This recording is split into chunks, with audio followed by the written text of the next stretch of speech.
Digimon fans have always joked about how out of place WereGarurumon feels in the middle of Gabumon's evolution line. Garurumon feels like a natural upgrade for Garurumon, with WereGarurumon standing in between like a teenager's awkward grunge phase. Now, 22 years later, the Adventure reboot has finally given Yamato an alternate Mega Evolution that embraces the WereGarurumon side of Gabumon's family tree.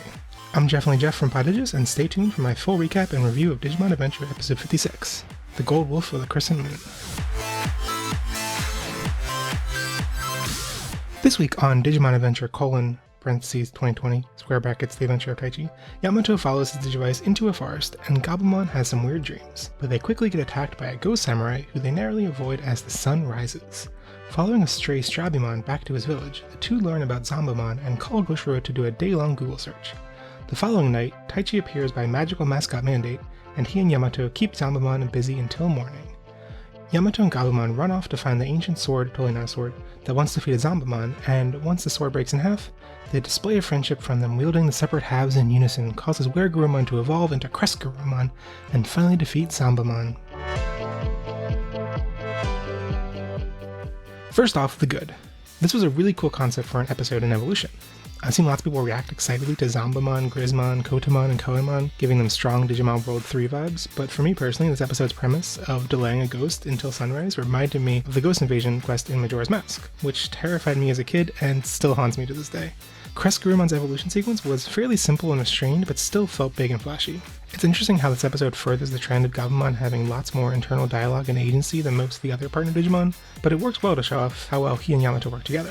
This episode sold me on the two of them working in harmony as a team, even if they're the type to not explicitly share and discuss their feelings with each other. And even if it's pretty absurd, the moment of WereGarurumon and Yamato each wielding pieces of the broken ancient sword, totally not a sword, was a really cool concept.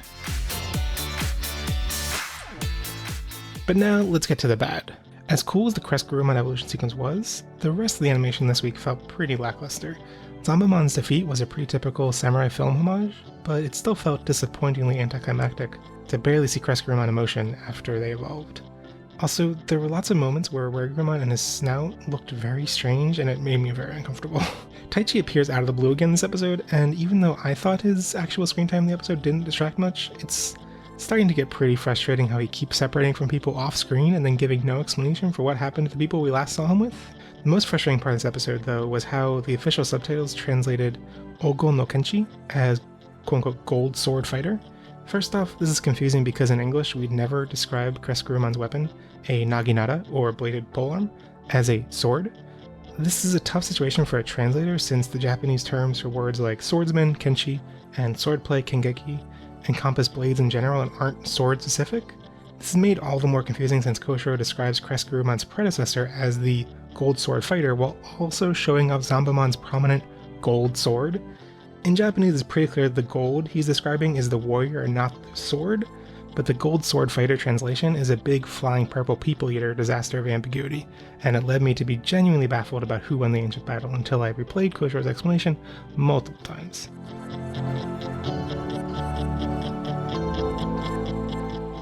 And now, the most important part of the video, the Digi. Zombamon first appeared in the D3 VPET in 2000, and their anime debut was in Frontier, where they are quickly trounced by the Royal Knights. Their name comes from Zambato, which historically referred to an anti-cavalry horse-slaying sword in ancient Chinese literature, but in modern otaku media is also just used to refer to any giant sword, like Cloud's Buster Sword. 3 stars. CresGarurumon first appeared in the 20th anniversary of VPET in 2017, and this episode was their anime debut. The crest in their name refers to a crescent moon and the crescent blade they wield, and awkwardly has no connection to the crests, as in those things which the show feels like it's drifting further and further from ever having a really satisfying explanation for. I hate how awkward and derpy CresGarurumon's face and snout are if you look at them head on.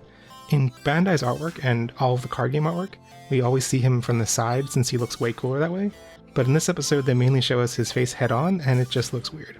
3 stars. Strabimon, or Storabimon, first appeared in the card game in 2002, and this episode was their anime debut. Their name isn't exactly clear. It could be derived from the English strobe, from Latin strabo, meaning squinter, as in squinting from bright light, or from German straben, meaning to bristle fur or to rebel.